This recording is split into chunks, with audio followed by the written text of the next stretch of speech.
And we're live. Welcome to the All Balls No Filter podcast, live from the cabin kitchen. I'm Zach. He's Brad. We're back. And behind the scenes, we have a man that was once reportedly barred from IKEA for walking around it the wrong way. It's researcher Carl. Researcher Carl. I mean, that's a rookie move, walking the wrong way around IKEA. Like, that's an accident waiting to happen. There's literally arrows on the floor. How can you get it so wrong? How are you doing, mate? All right? I'm good, mate. Yeah, I'm good. It's good to be back. We've had a week off again. I mean, for good reason, I think. Yeah, good to hear, my man. Good to hear. It was nice to have that bit of a break. I'm not going to lie to you. I thought there'd be a lot more to go through today, but we're going to get into that in just a second. But yeah, we're back. So yeah, what have we got to go through today, mate?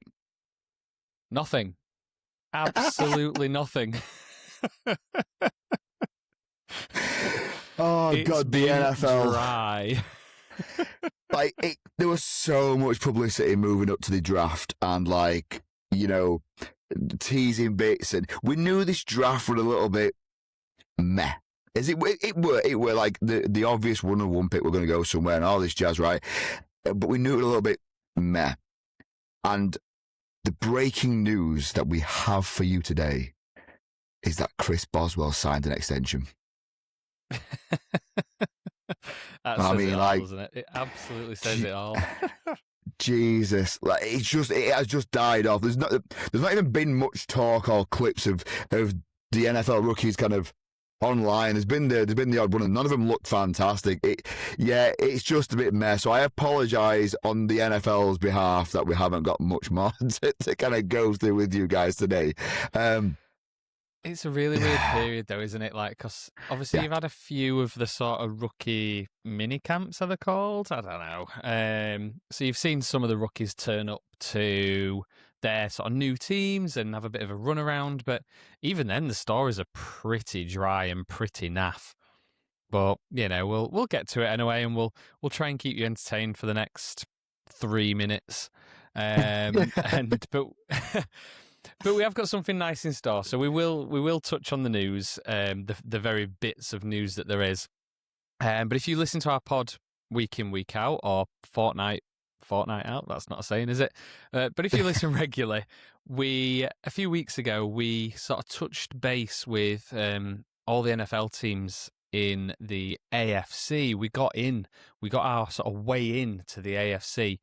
And it's took us a bit of graft over the last few weeks. That's maybe part of the reason for the delay here. But we've actually finally been able to bring you the latest words from all of the NFC teams. So today's ep will feature NFC sentences. So one statement from each of our NFC teams. We will visit I Can't Speyk for the Challenge Cup semi-final weekend. And as always, all of the balls and Cal's Conundrum. Hell yeah! Now it was tough getting the NFC team. They didn't play too much ball to as what we'd like. But we're here. We got the scoop for you. We used our insider null to get from that there. We have got a little bit more news. We did kind of play down to it there. We've got a little bit more news for you in the Chris Boswell extension. I mean, I know it's exciting. David Njoku has signed for the Chargers. Justin Herbert has got himself a new weapon over there. I like this sign. I'm not going to lie. I think Njoku's been one of them. Like, he had that so much praise and promise, and he was consistent at Cleveland, but consistently average, and I always think he had that bit more in him than what Cleveland got out of him, but I just thought he was comfortable there. I like this signing personally. What do you think? I think it's a good one. I think it's a good one for Herbert to have someone like Njoku there. I think it's a nice signing for Mike McDaniel as well. It was kind of the thing, other than the sort of one season maybe when he was at Miami, that having that tight end there was probably the thing that eluded him a little bit. The only thing with Njoku, though, is I do rate him. I think he's a quality player. He's been a favourite of mine in the fantasy leagues for a few years. I know that's not the real world, is it? But he tends to just have, he is generally consistent, but he just has these moments where he'll catch a pass that he really shouldn't catch, or he'll just drop an absolute clanger, whether that's like a missed block or a drop that was in his hands. He's generally consistent, but he just has these random moments where you're thinking he's elite or, oh, he's actually nowhere near as good as I thought. So hopefully, in the right game plan and with what is ultimately a quality quarterback, really, he has some success there. I think Chargers will probably suit his playing style, I think. But obviously time will tell because it's going to be new, isn't it? You got Mike McDaniel there now. But I think Harbaugh will still have his sort of fingers all over that sort of playbook to an extent, and then you've just got the whiz kid mastermind drawing up crazy wacky ideas for it within that same sort of vision of Harbaugh, I think. So it'll be an interesting time for him. That's it, and I think you kind of you phrased it kind of right, and he is consistently inconsistent with his stuff, and I agree. He can excel. And I think if he's ever going to see the best of him, it will be in this offense where he has consistent weapons around him to kind of not give him that likes here or there. I mean, it's a 1-year deal. What's he got to lose? Will he see the field all the time? Probably not. But yeah, only time will tell on that. But as well as deal, 4 years, $28 million for a place kicker. Decent money coming in for him. He's just set himself up there with the Steelers, really.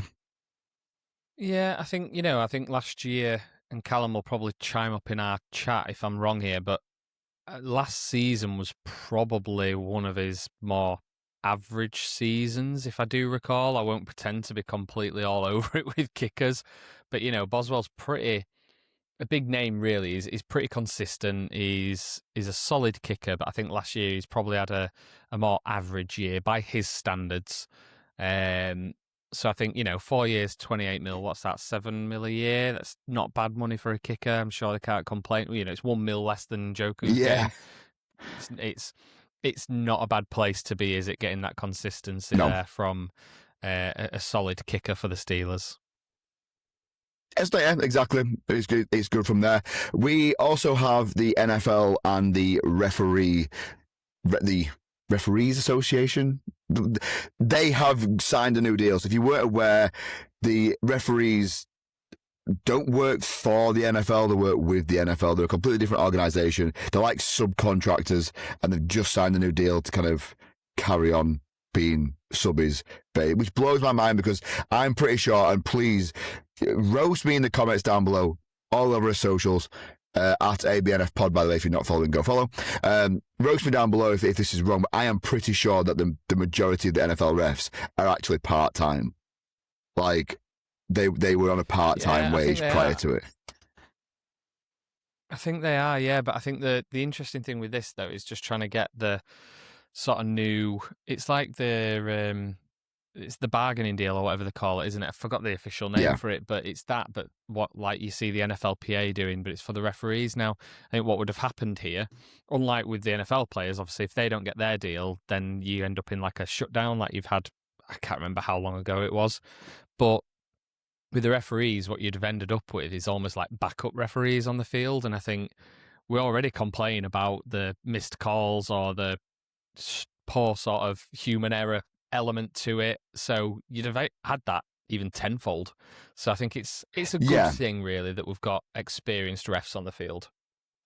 Yeah, no, it is, and like I say, what would they do if it didn't happen? Like, I mean, technology takes over, but hell, it's a good one. This is as exciting as the news gets, guys. We're trying to make it fun for you, I promise you, but this is as big as it gets. The NFL and the refs have signed a new deal. I can't say much more on it. Yeah, right. Moving on to the juicy bit. The NFC teams have responded. They have spoken. We asked them the same as the AFC teams. Give us a sentence that describes your team in the best that you can do. Be brutally honest. We promise you we won't tell anybody else. We want your brutal, honest, first person self-review. It's like the confession box when you see in churches. That's what this is right now, right? And we're going to start with the NFC East, Brad. So who got back in touch with yourself when it came down to this, mate? So I went for the big dog. I went straight to Jerry Jones, you know. Good old Jerry with his cocktails and whiskies or whatever in his hands, yeah. And he was, you know, it was really sort of quite forthcoming, really. I won't try to emulate his accent. But he said about, you know, the Dallas Cowboys, look, we win the off-season every single year. Look at us this year. Sky Sports, they're telling us we're contenders, but then ultimately we fold under pressure like a deck chair the second the playoffs start. What can we do? Hey, at least he's honest. I kind of agree, hey, Jerry, I kind of agree with that, right? I kind of agree with that. You do get there, but you do fold like a bit like a deck chair. Well, funny you say that, because the Philadelphia Eagles got in touch with me, right? And I sent him a bit of an email. I like Saquon, to be fair. I picked him up with it, but I said, look, describe yourself. And the Philadelphia Eagles replied with, we win one Super Bowl and suddenly our fans think that we should win it every season and it should end in a parade. But they're wrong. And I kind of get it. They do get there. but like, the fans need to wake up and realise that it's not going to be every season. Who's next on your one, mate? Realisation from the Eagles there. Exactly that. I spoke to the Giants, you know, so speaking, obviously, spoke about one Harbaugh brother. I'm speaking about the other now. Yeah, I got in touch with the Giants and, you know, the big dogs, the big name that they are. And I think they're feeling it this year. So they said, look, we've cleared the decks. We've moved on from the old era. We've got us a QB. And now we're fully back in our favourite phase. And that is convincing ourselves that this rebuild is finally the clever one. Hey, better late than never, right? Better late than never with it. I got a quick response from the Washington Commanders when it came down from the NFC East there, and they're pretty confident. They're pretty confident, but they're a bit shocked at the same time. We finally look competent again, and honestly, nobody knows how to react now we've got this quarterback. And look, I kind of see where they're going with it. I mean, he's just come back off injury. I kind of see where they're going with this. That no one knows how to react now. Washington are actually a decent team. Oh, what? You know what? I'm just thinking back here. Like, I don't think anyone knows how to react to this new sort of rebrand again of theirs, or slight rebrand. I don't think we ever spoke about this on the pod. So, have you seen their logo with the spear going through it? Yes. So, I don't know if you've noticed this, and I have seen it on socials anyway, but my eye sort of like just latches onto these sort of things straight away. It's basically an impossible logo.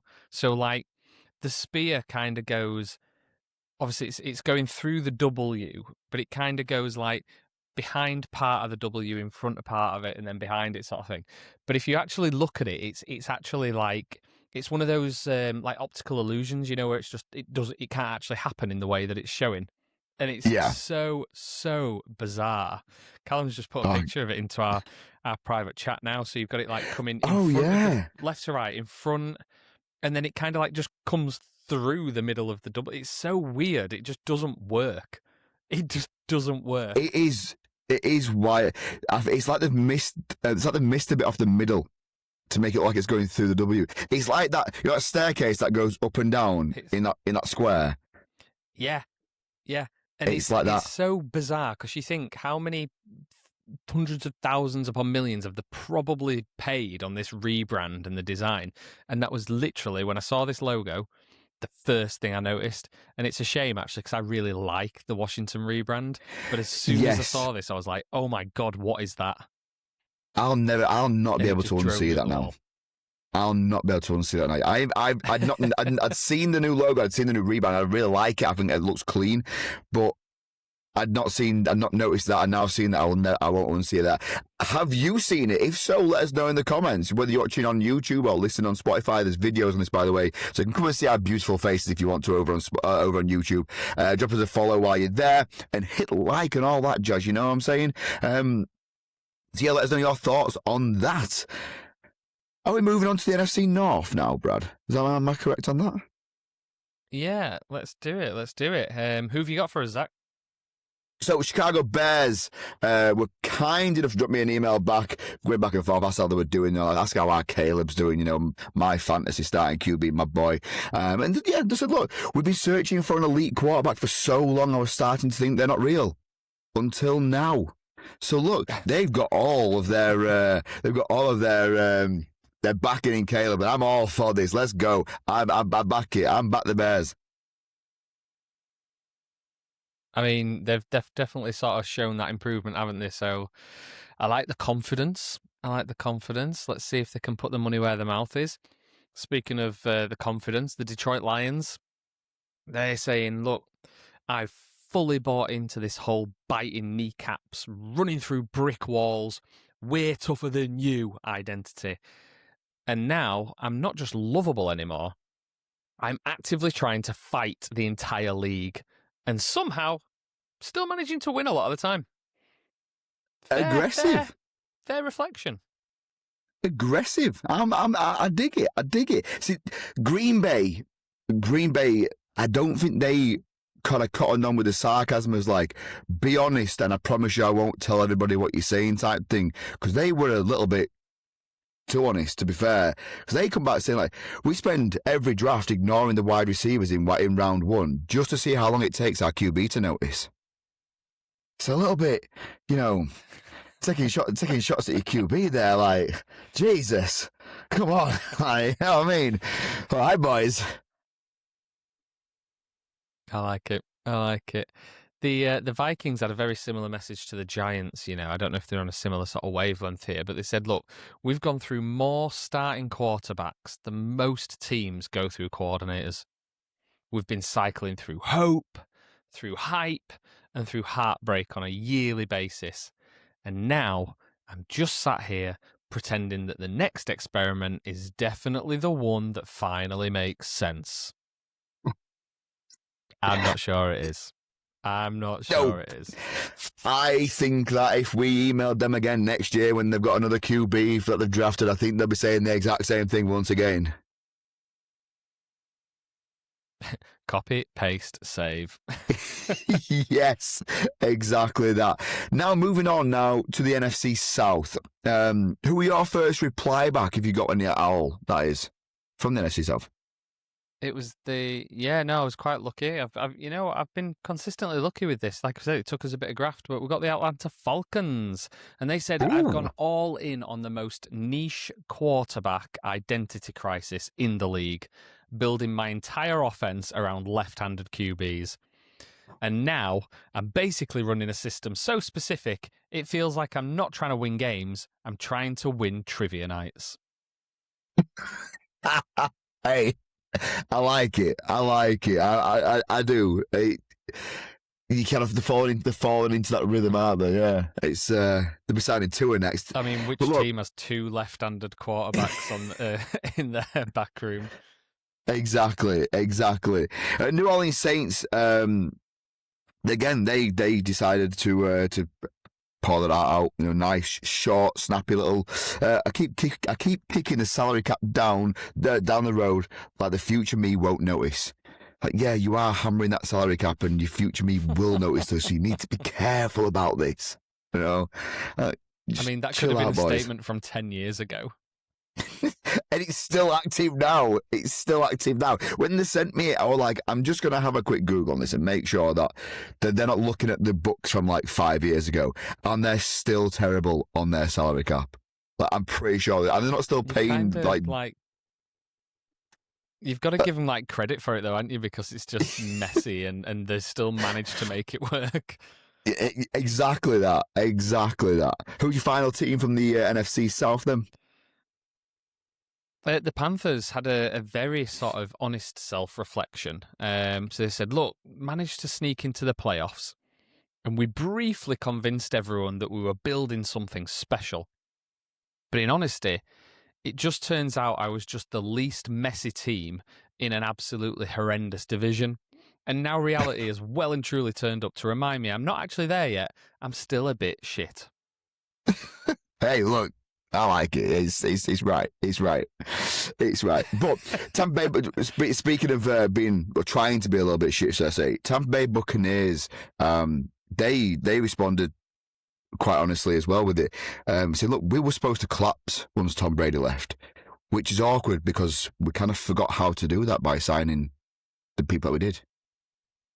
So they tried to collapse, but they haven't, and it just hasn't worked for them.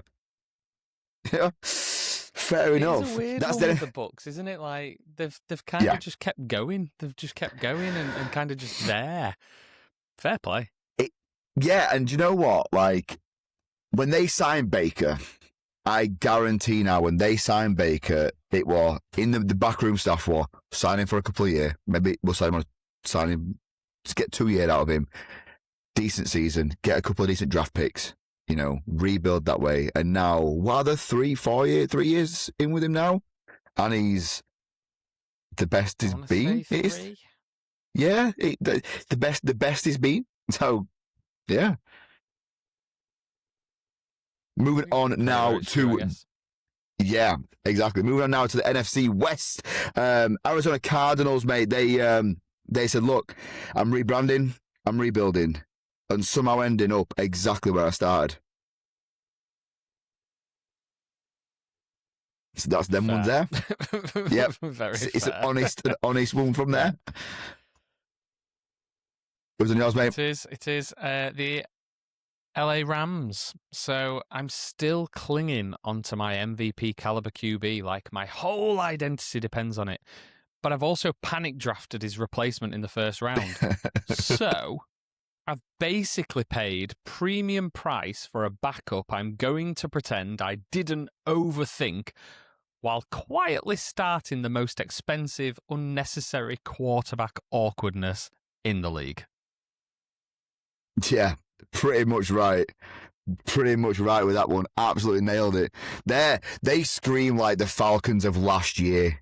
When they had that, like that 2 QB, why they signed 2 QB type thing. I'm almost thinking like Green Bay when they drafted Jordan Love. Oh yeah, good shout actually. Yeah, good shout. I like that one. Well, look, the Niners, my final team, the final response, and they took a while to respond, to be fair, but look, I'm grateful either way. The Niners came back and said, look, we collect all pros like Pokemon cards and still end the season explaining to our fans why we didn't win the Super Bowl. So they're collecting the good players, and yeah. Yeah, fair. I mean, they got Mike Evans now, haven't they? Like, it'd be interesting to see how that one pans out. It's a great signing. I agree. Our final one then are our Super Bowl champions, the Seattle Seahawks.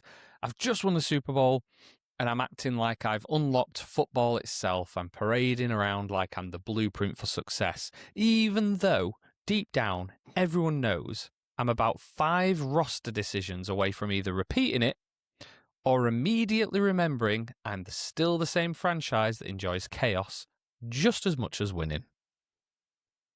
I like it. Honest as always. Look, guys, they are our NFC one-line sentences, right?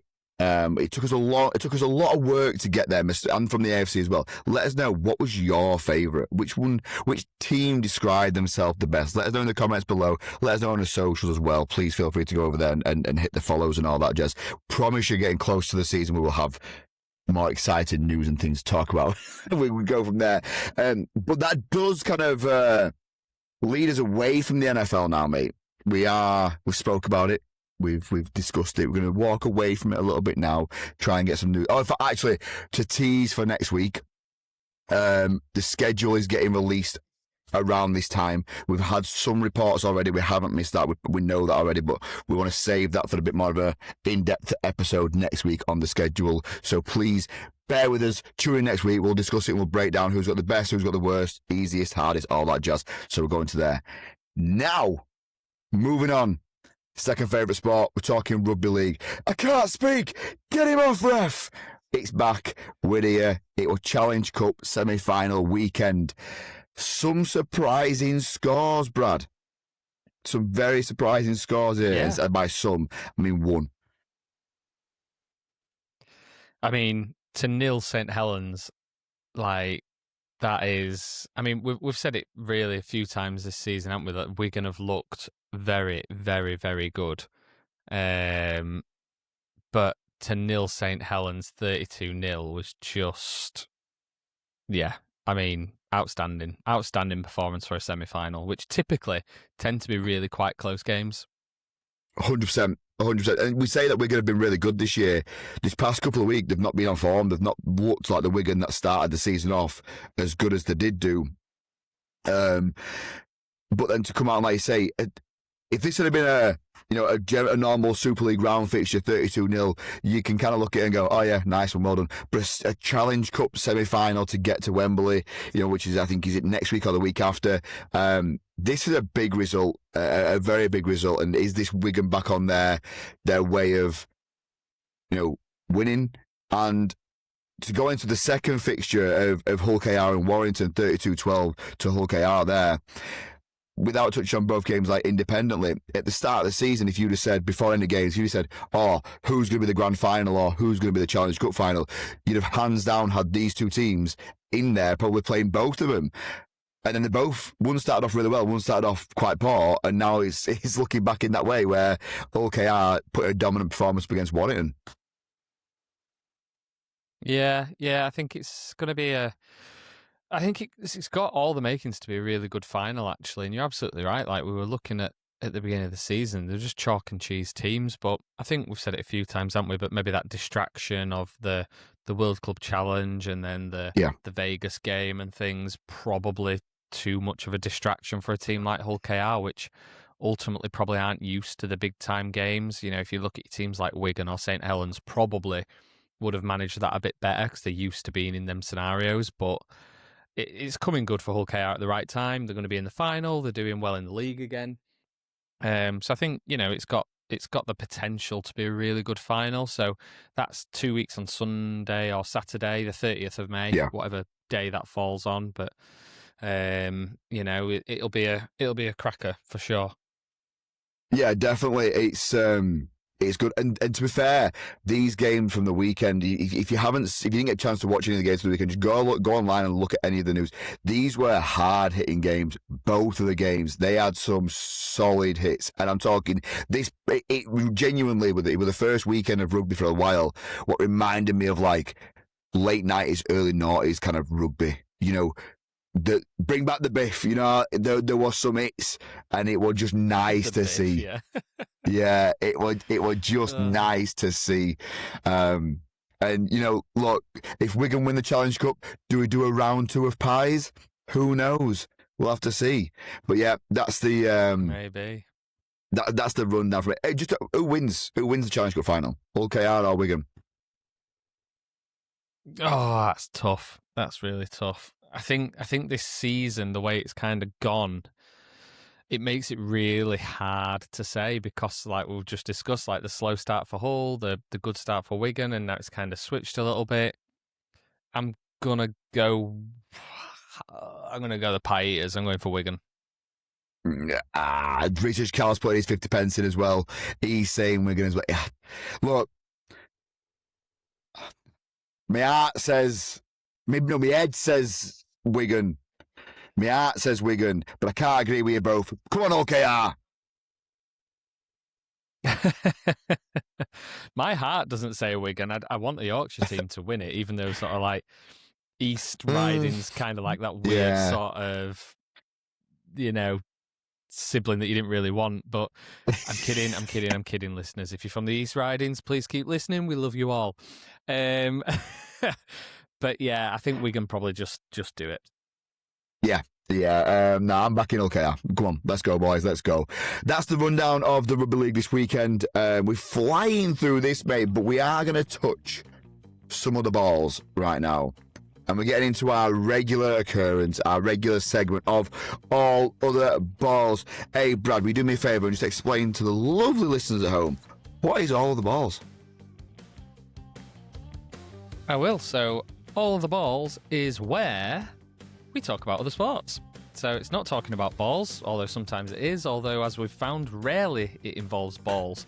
So we visit the sort of stories or headlines from the world of sport in general.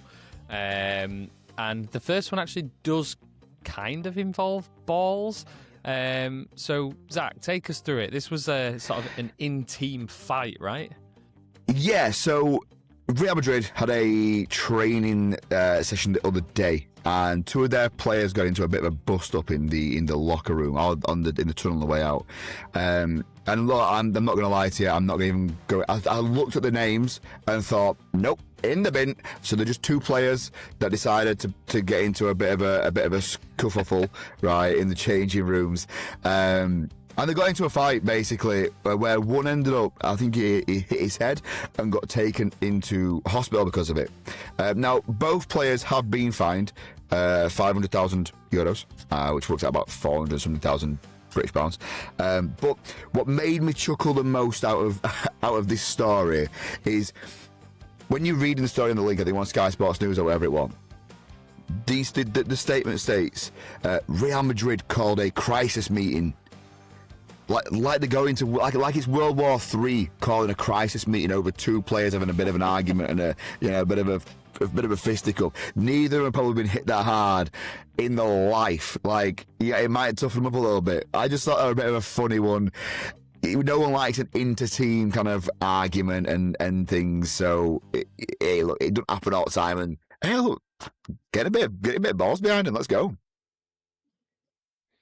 Yeah, I mean, we've seen it, haven't we? Like, obviously, in our team in Brickball, like, every now and then, you're going to get it when guys are competing, like, they want to compete, they want to be the best that they can be, and like, emotions run hot, and you can sometimes see that, but, like, a crisis meeting sounds a bit dramatic, I guess, but, let them sort it out. It just made me chuckle. Like the crisis. I mean, they have that when bad things happen, not a little fight. Like, get over it, guys. Come on. So that's the first story of the all other balls. Going into story number 2, Brad, what have we got? F1's back, baby. F1 is back. Finally. It's like, let's start this amazing new season with these new regulations for a couple of weeks, and then we'll stop for like a month and a half. Yep. Obviously, out of control, the sort of Middle East war sort of basically cancelled a couple of races out there. So, let's not sort of talk too much about that, but it's back, and it was back in Miami, which is always like a big sort of celeb hotbed. When it comes to the F1, and you see all the big names, and you see the sports stars, and you see the celebs, the actors, the actresses, the musicians, blah, blah, blah. But you also see Kimi Antonelli, like, just dominating this year. Absolutely dominating. He was unreal. And I just think that Mercedes is unreal this year. I think Kimi's going to take some beating long term. I think he's going to take. I don't know what's up with George and why George can't get there to like in the same kind of speeds, if that makes sense. I don't know what the issue is there between them because they're running very similar cars. If anything, George is the first driver. Kimi's just getting more out of it. Just touching right quickly. I know you mentioned Miami's like a big celebrity kind of ordeal. And did you watch the race? Did you watch the build up to the race? Should I say? Yeah, I did. Obviously, they moved it earlier, didn't they? Because of the potential weather and things, and then it ended up being completely bone dry. But yeah, I did. Well, the grid walk up were happening, and Colin Farrell got interviewed on the grid walk, right? And you see these celebrities on the grid, right, when they walk up and down and they're doing their interviews and stuff, and none of them have got a clue what's going on. No one knows. They're just there because they've got a free invite. It's free publicity. Colin Farrell gets interview. This guy knows F1. I am talking. He was like, "Oh my god, yeah, I blah blah, did this and this," and he started reeling me. I went to my first race back in like when I was like 17 with the boys. So and so came first, so and so came second, so and so came third. It was this and this. It was that season when they had the V10, and then it was just like, wow. What credit where credit's due. You deserve that ticket onto that grid walk because you know this. And I knew we were going to be talking F1 this weekend. I just thought, you know what, that needs mentioning because it's good to see. Yeah, it is. Like Miami is your big one. You get your sort of Middle East ones actually that are quite big for it, and you get your Vegas one where you tend to get all your celebrities. Silverstone's quite big for it actually as well now. But yeah, I thought it's impressive when you see actually people who are there and actually know what they're talking about, and they're not there just for the glitz and the glam of it, I guess. I guess bringing it back to the race itself though, and talking about Antonelli and how he's sort of had an impressive year. He broke a record or set a record, however you want to phrase it, in Miami. So he becomes, I'm reading this just to make sure I say it right. So he becomes the first driver in F1 history to convert his first 3 career poles into wins. So for those that aren't into Formula One, a pole basically means you led qualifying, so you start at the front of the race, and then he then converted that into a win, and he's done that. His first 3 poles have been his first 3 wins, and he's done that not just throughout a season. He's done it in consecutive races. For 3 races in a row, he's set the best time in qualifying and then won the race. Which at 19, I think, is he? So he's actually in Formula One before he even had an actual driving license. It kind of repays Toto because he's sort of seen him develop and developed him, and he's skipped him sort of stints. Normally you'd go like F3, F2, F1, that sort of thing, but Antonelli's actually missed various stages and has been put there, and it's kind of been like Toto can now sit there and say, "Told you," again. Yeah. There were a lot of trust there for Kimi, and when he first came in, last year, and it were like, is he the right replacement for Lewis? Like he couldn't really control the car as well as what Russell could last year, and then this year it's complete flip. Even though George is the first driver, but what makes me chuckle more than anything else, and it's Max Verstappen, for instance. He every week is like bringing himself back into the media.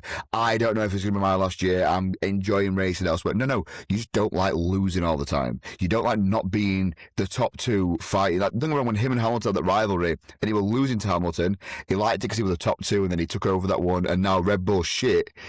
He don't want to be. He wants to jump ship while he can do and go do what he needs to do because he's made his money. I kind of get it, but suck it and see, brother. Like, you can't. Like, look at Alonso. Alonso is still just racing along, getting points here and there, just earning bread. He knew he used to be one of the best, or if not the best in the world, and now he's not. It's like, dude, come on. I saw a random meme after the Miami race or during that weekend. I can't remember the numbers now, but it made me chuckle because obviously he's partnered up with Lance Stroll at Aston Martin, whose dad basically owns the team. And it was a quote from Lance Stroll, I think, when them first 2 ended up just first being a team duo. And it was something along the lines basically saying, like, he's old and I'm going to be faster. And since that statement, I think it was something daft like Stroll has outpaced... Alonso. God, mine's gone. Thank you. I got so caught up in the numbers. Yeah. He's outpaced Alonso once, and every other single race since that quote over the last however many years, Alonso has outpaced him. So it's just like, yeah, Lance Stroll, you probably shouldn't be here, but money talks. Yeah, definitely shouldn't. And Alonso is the definition of just earning a pension. He's just feeding his pension pot right now. Each year, he doesn't need the money. He's just chipping away at it, racing away, still earning bread, being the face of it. It's nice to see. There were some nice liveries this week as well. It was the Racing Bull. You posted the picture of the Racing Bull in our little group chat. I wasn't a lover of it on paper, and then I saw it on the grid, and I was like, geez, that's not too bad, that, I quite like that. Yeah, it looked lovely, didn't it? And then I thought the Cadillac was nice. It was subtle, but I like that they sort of, it's their first home Grand Prix on American soil, and Nice to see that they had the subtle stars and stripes, and then on the back of the wing and the rear wing, they had the sort of red, white, and blue there and stuff, which was quite cool. It was nice. There's a couple of others, but I think they were the stands out. I think was it Alpine that had some slight variances. There weren't as many, I thought, this year for Miami. Miami's quite a popular one to have the different liveries. Quite a few in Texas as well. Texas have a quite a few of them, and that way on like I think they're now more. They're spreading out. The liveries are getting spread out more rather than being concentrated into one or two races, which is nice to see because you're getting them on. I'm not a Red Bull fan, or a Racing Bull fan to be exact, but they always do super nice liveries. Like when Red Bull do the white one, I think is it Japan or wherever they go. When Red Bull do the white one, it's gorgeous, absolutely gorgeous. But yeah, F1's back, baby, and I am so happy about that. So happy about that. Right, let's look at Cal's Conundrum. Let's do it. Let's do it indeed, mate. Right, not last week, the week before, we had a Cal's Conundrum that I actually thought I knew it. And then I started second guessing myself, right? If I remember correctly, it was which two NFL teams played the first game in London? Now, yeah, is that the wording? Yeah, is that the wording for it? Yep. So first game in London. Yeah. So I went to what I think is that game, which is Miami and New York back in 2008, maybe. 2007. Oh, I got a year out. The wording confused me because it didn't say Wembley. And London, it could have been. I was thinking he's going to stitch me up here with one of his stupid little knowledgeable mega mind things and go back to 80s and find a game because it doesn't. I second guess myself. Get in. I didn't get the year, but I was there. It rained. I'll give you that. I knew it was Dolphins. I wasn't there, but I knew it was Dolphins, and I wasn't. I felt like it was Giants, but I wasn't absolutely 100% certain. But I was fairly confident. I knew it was the mid 2000s, but I wouldn't have sort of been confident to put any money on it. But yeah, I mean, yeah, not bad one with that one. I think a few people on the socials got that one right last time as well. Yep, which is good to see. I remember it quite vividly. So the first game I've been to, absolutely sailing down. Weirdly enough, as well, they've always been in October, and for the first, this is global warming striking now, but for the first 5 or 6 years of the NFL games being in London, it absolutely sailed it down. The weather were awful, and I remember them actually thinking about cancelling the games because Wembley and the Football Association were getting that wound up by tearing the England field up that they didn't like it. And then all of a sudden, global warming happened, and the weather's half decent now most of the games. Yeah, it's mad. I do remember that. I do remember seeing that all over the news because I feel like England had a game not long after it. Yeah. So they were talking about how ridiculous it was and look at the state of the field because the NFL, blah, blah, blah. Yeah, I do. I really vividly remember that. I can't even get my words out. Vividly remember that. Shall we have a look at this week's Conundrum? Yes, please. Let's go. I'm on a 1-win streak now. So, before Patrick Mahomes in 2020 and 2023, who was the last quarterback to win the NFL MVP and the Super Bowl in the same season? Who was the last QB before? Okay, so before Patrick Mahomes, 2023. Okay, so I feel NFL like MVP and Super Bowl. Okay. And the Super Bowl. Callum, I feel this is quite obvious. Clarify this for us in the chat. I think it is, but I just want some clarity. Is it which was the last quarterback to win the NFL MVP and Super Bowl, or NFL MVP and Super Bowl MVP? I just want to get that absolute sort of clarity on that one. I feel like it's obvious. Yeah, so NFL MVP and just a Super Bowl title. Okay. And we just saying it's the last QB before him. I think I should get this. If that makes sense. That's where I'm swinging with this. Yeah. I'm not sure it's right though. But that's where my mind sort of instantly goes. But I'm not sure. I feel like this is like one of those potential trick ones where, like, oh, of course it's that guy, and then it's not. But it's that era. Anyway, look, let's have a think about it. Discuss it in the comments below, guys, right? Head over to our socials at ABNF Pod across all your socials. Go onto YouTube, go onto Spotify, go onto Apple Podcasts and just search for All Balls No Filter Podcast. Get involved with it down there. Hit subscribe, like, and all that jazz. But get involved with this. I think this is going to be one of them ones. I'm going to shoot my shot and keep my answer, but I think it's one of them ones that's too obvious to be true. It could be somebody else.